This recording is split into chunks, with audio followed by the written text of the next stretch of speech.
If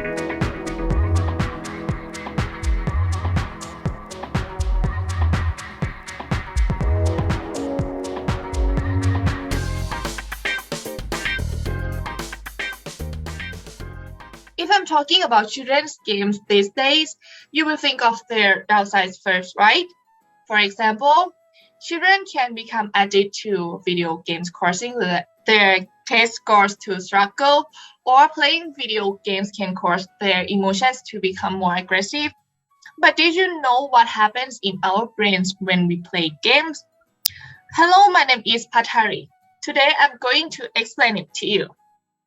Video gaming is no longer a leisure activity reserved for the young. The average age of a gamer has increased as generations have grown up with video games as a normal part of life.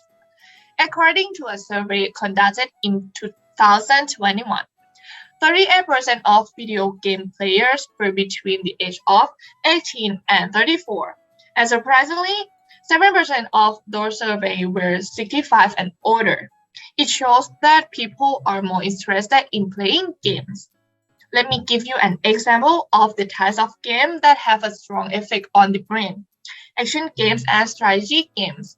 Let's start with action games. Playing action video games reduces prefrontal cortex activity and implies that playing video games also affects cognition in the right hippocampus and occipital parietal regions.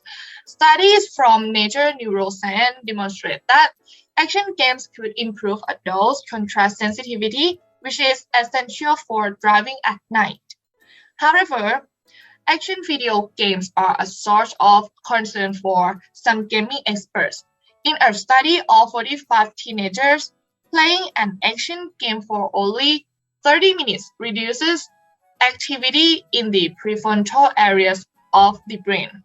Just 10 to 20 minutes of action gaming can increase activity in the brain regions associated with arousal, anxiety, and emotional reaction, while simultaneously reducing activity in the frontal lobes associated with emotion regulation and executive control.